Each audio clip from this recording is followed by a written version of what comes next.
Bismillahirrahmanirrahim. Alhamdulillah. Wassalatu wassalamu ala man la nabiyya ba'da. Assalamualaikum warahmatullahi wabarakatuh. Ngayon po ang pagsisimula ng ating pag-aaral ng Ahsanul Qawaid. Ang ahsan, ang ibig sabihin nito ay good at ang qawaid ay foundation. So ito ay maayos na pundasyon sa pagbabasa ng Quran. Napaka-importante na basahin ang Quran sa Arabiko nitong letra dahil ang ating mga ulama ay nagpalabas na ng fatwa na hindi ka nais-nais, hindi ka aya-aya na basahin ang Quran sa transliteration nito. So nagbabasa tayo ng Quran para makakuha ng gantimpala mula sa Allah subhanahu wa ta'ala, subalit ang nakuha natin ay kabaliktaran nito. Ang nakuha natin ay ang kasalanan sa pagbabasa nito. So mas mainam at obligado sa atin ang pag-aralan ang Quran sa Arabic nitong letra. Okay, so ito 'yun ifo-focus natin o ito yung subject natin sa sa aralin na ito. So ang unang pag-aaralan dito syempre ay ang pagsasaulo ng Arabic letters. Okay, pagsasaulo ng Arabic letters. So tingnan niyo dito mapapansin nyo na nasa ibaba ng mga Arabic letters ay andito yung paano siya basahin. Pero take note sisters, ito ay gabay lamang kung paano siya basahin. Pero hindi talaga siya ang tamang pagbigkas nito. So pakinggan yung mabuti kung paano ko siya bigkasin, pagkatapos ay inyong gayahin ng paulit-ulit hanggang sa makuha ninyo inshallah. Okay, so bilang kaalaman sa lahat, may nagsasabi ng Arabic letters ay 28, mayroon naman nagsasabi na ito ay 29. So ang dalawang numbers na ito, parehas silang tama. Dahil sa ang Arabic kong letra ay mayroon siyang 28 na letters na may sound. Okay, mayroon siyang sound. At ang ika-29 nito ay isang letra na wala siyang sound, katulad na lamang ng alif.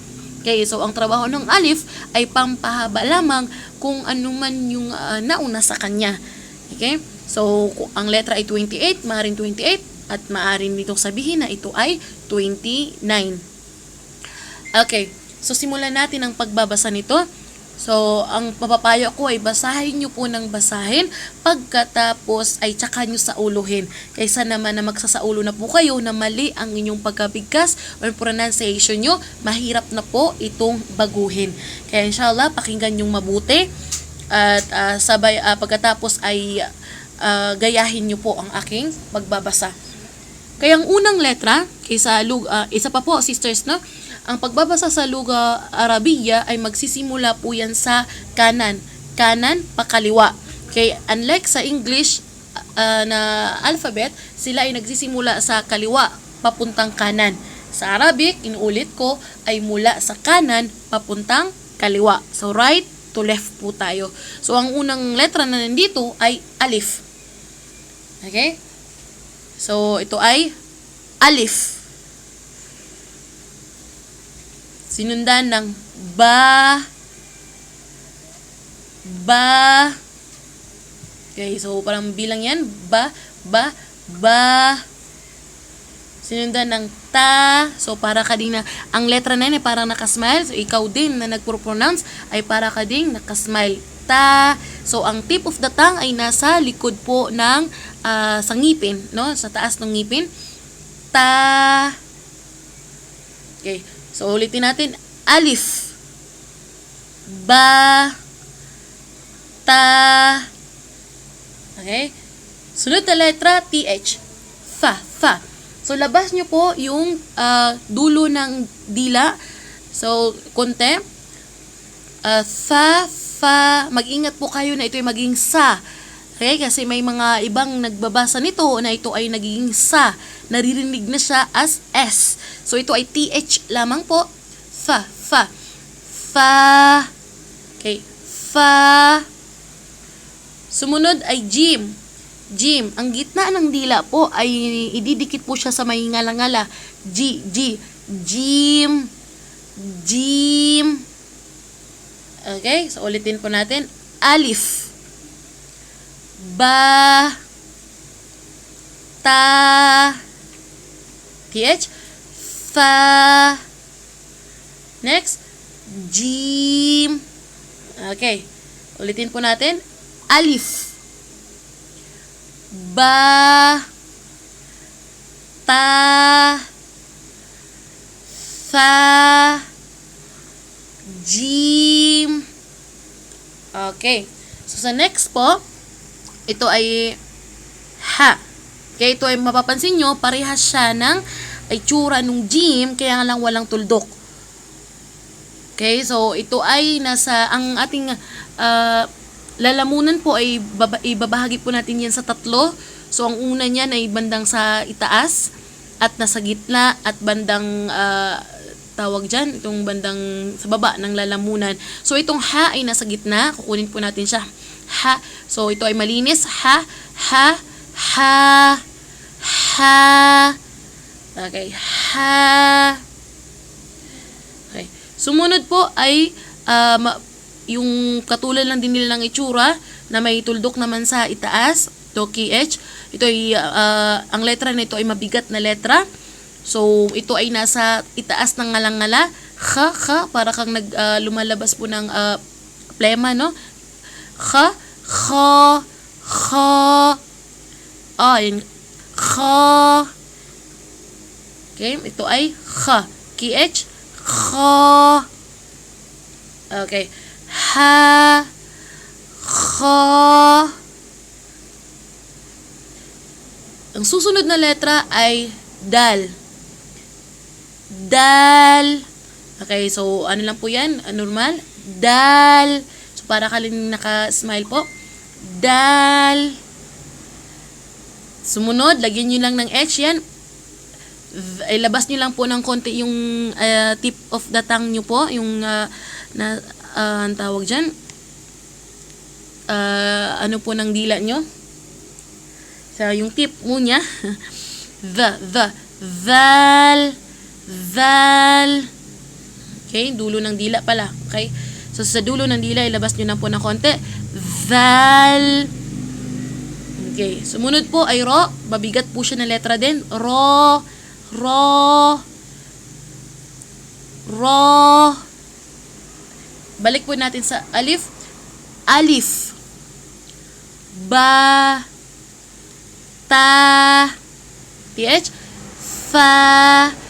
Fa, jim, ha, kho, dal, val, ro. Okay, ro.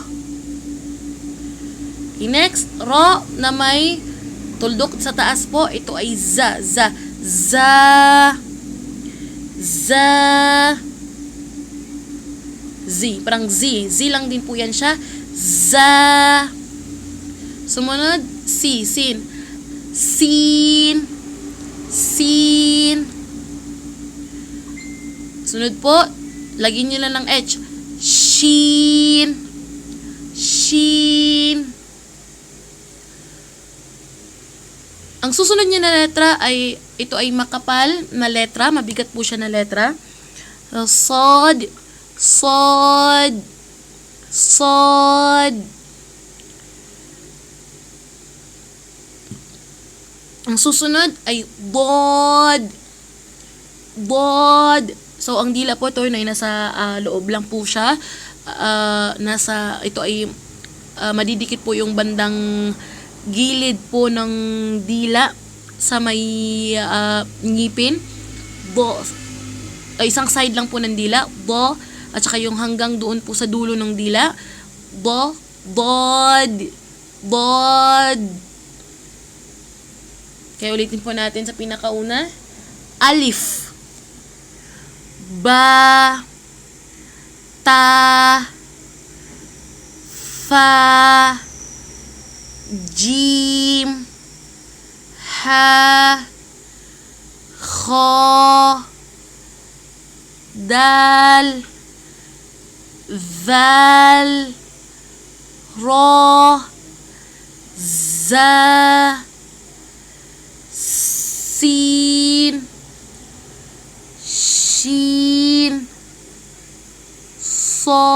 Board. Board. Okay po. Sunod po na letra ay makapal at mabigat din, makapal din po siya na letra. To. To. So, ang kaibahan nila po dito sa nakasmile na ta, ay ito ay ta. So, which is, siya po ay po. Po. Okay. So, ang kamukha niya po na may tuldok, ito ay hindi po siya za, katulad lang nandito. Ito ay malapit. Malapit lamang po, pero hindi po talaga siya za. Ito po ay the. Labas nyo lang po yung dulo ng inyong dila. Ipitin lang po nyo sa itaas ng ngipin. The. Okay. To. The. So, parehas lang po sila ng itsura po ng dila. Subalit, ang to ay nasa loob. Yung tip of the tongue, nasa loob po, nasa itaas po siya ng sa bandang ngipin. Po, at ang sumunod po sa kanya, ilabas po siya sa bandang ngipin. The. Okay, so, to. The. Okay, the. Kapal. Okay, sunod na letra ay, ito din ay mabigat na letra. Ito po ay makukuha siya sa bandang baba ng lalamunan. Ain. Ain. Ain. Sumunod ay ang ay na may tuldok sa taas. Ito ay ghain. GH. Ghain. Ghain. Na ang pinagkukuhanan ng letra ay nasa katulad lang din po ng ain. Okay, nasa ibaba lang din po ng lalamunan. Kung ang ain ay ain. So, ito naman ay ghain. Ghain. Yan. Okay, sumunod po ang fa. So, F lang po yan siya. Fa. Fa. Okay, ulitin po natin. Po. Vo. Ain. Ghain. Fa. Okay, fa. Ulitin po natin sa pinakauna. So, ito po ay kailangan po natin ng pagka-ulit-ulit para masanay po ang ating dila. Kasi kapag hindi natin inulit-ulit na ito, kahit alam natin na ang kanyang pronunciation, pero hindi natin inulit-ulit, ay hindi rin po natin makukuha talaga siya ng tama. Kaya dapat ay paulit-ulit tayong mag-pronounce at magbasa ng mga Arabic letters. Lalo pa at hindi tayo sanay masyado. Okay. Pinakaunang letra, alif. So, wag po siya alif, kundi alif. Yun po yan siya. Alif. Ba. Ta. Tha. Jim. Ha. Kha. Dal. Val. Labas ang dila. Val. Ro. Ro. Za. Sin. SH. Shin. Sod. Sa gilid. Bod. Bod. To. Vo. Ain. Ain. Ghain. Fa. Okay, fa. Ang susunod na letra, ito ay makapal din po na letra. Ito ay ko. Ko, nasa lalamunan din po, sa baba ng lalamunan. Kof. Kof. Ibaba po siya talaga ng lalamunan. Kof. Eh, mabigat siya. Kof. Sunod ay K. So, ito ay nasa itaas ng lalamunan. Kaf. So, parang kang nakasmile. Parang nakangiti. Kaf. Okay, kung ang isa ay kof. Ito naman ay kaf. Okay. Sumunod na letra ay lam. Lam. Lam. Sunod ay mim. Ito ay madaling letra lamang. Mim. Sumunod ay nun. Nun. Sumunod ay wow. Okay, wow. Para ka lang nag-wow. Okay, ang sunod na letra ay ha. Ito ay mula sa tiyan, no? Ha, ha, ha. So, ang ha natin kanina ay nasa gitna ng lalamunan, which is, itong ha na ito nandito ay ha. Ha. Itong ha nandun dito ay ha. Okay, mas makapal siya. Ha. Okay, wow. Ha. Okay, sumunod ay hamza. Hamza. Okay, hamza. Wow. Ha. Hamza. Pagkatapos ay ya. Tapos parehas lang siya. Ya. Okay, mapapansin natin, ang letrang nandito lahat ay, bilangin natin, 1, 2, 3, 4, 5. So, 5, 10, 15, 20, 25, 30. So, bakit siya naging 30? Dahil mapapansin nyo, dalawa yung ya. So, overall, ito po ay 29 letters.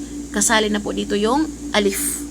Okay? Kapag sinabing 28 letters lamang, anong mawawala? Yung alif. Okay? Piniliwanag ko na po yan kanina. Okay, so nasabi ko po kanina nang yung mga English letter na sa ibaba, ito po ang transliteration. Ito ay gabay lamang po, pero hindi po ito ang totoong bigkas niya. Yung kanina, yung totoong bigkas niya. Kaya wag po tayong masanay sa Arabic letter, sa English letter na nandito sa ibaba nung Arabic letters. So, dito tayo sa may isa. Ayan. Okay, ito po yung tinawag na huruful hijai, al-mufrada. Okay, so ito, papansin natin, andito po yung alif niya. Ito po yung alif. Okay. So, ito po yung alif niya. Ulitin natin. Okay. So, ito yung alif. So, ito yun siya kung paano siya basahin. Andito yun sa taas kung paano siya basahin. Okay? So, andito yan. Alif. Yan. Alif. Sumunod ay ba. Ba. Tingnan nyo, ang nandito ay mayroon siyang alif na nandito sa ba. Kaya ito'y pampahaba ng ba. Ba. Katulad lang dito sa ta, ay mayroon ditong ta. At ganun din sa fa. Fa. Kaya kung babasahin natin sila, alif. Ba. Ta. Fa. Okay? Sumunod na letra ay jim. So, meron tayong ditong jim, ya, at saka mim.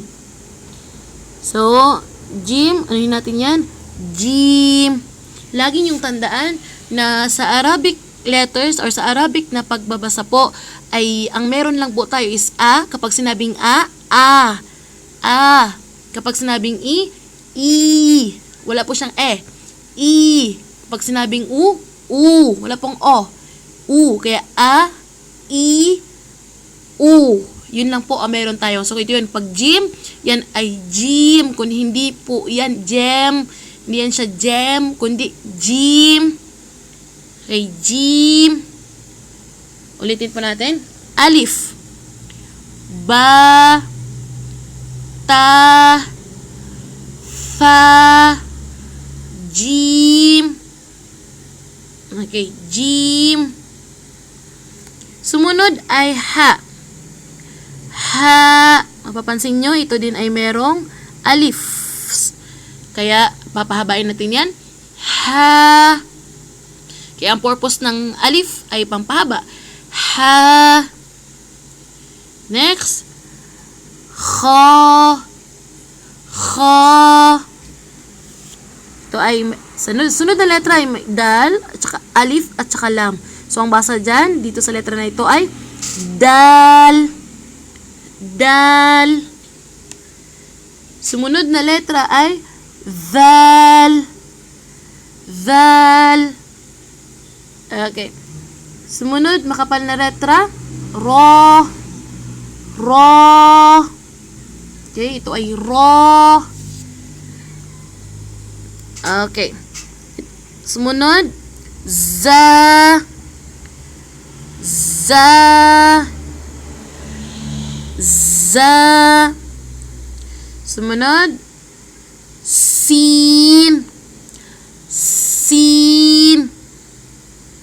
Okay, next, HS, shin. Ito ay shin. Okay, sumunod, sod. Sod. Sunod na letra, ito ay makapal din na letra, bod. Okay, sa mga dila nito ay nasa may gilid, isang side ng ngipin. Bod. Bod. Sunod na letra ay to. Ang tip of the tongue ay nasa taas ng ngipin. Front tip. To. Okay, to. Makapal siya. To. Ito yun siya. Sumunod dito ay parehas lang sila ng lagayan ng itsura ng ngipin, subalit sa kanila ang itsura ng dila, subalit sa kanila ang kaibahan ng nila ay ang to, ito ay nasa loob, ang tip of the tongue nasa loob ng ngipin at sa loob ng bibig o sa loob ng ngipin siya. At ang vo, ito ay ilalabas mo ng kaunti yung dulo ng dila mo. Vo. Vo. Okay. Next, ain. Ain. Okay, sumunod, gain. Gain. So sabi ang sabi ko kanina, hindi siya pwedeng gairil magdubi. Gairil magdubi. Mali po yan siya sa Fatiha. Ito ay ga. Gairil. Gairil magdubi. Kasi gain po yung nandyan. GH po yan siya. Gain. Gain. Okay. Next. Fa. Normal lang po yan. Fa. Okay. Sumunod. Ito ay mabigat din na letra. Kof. Kof.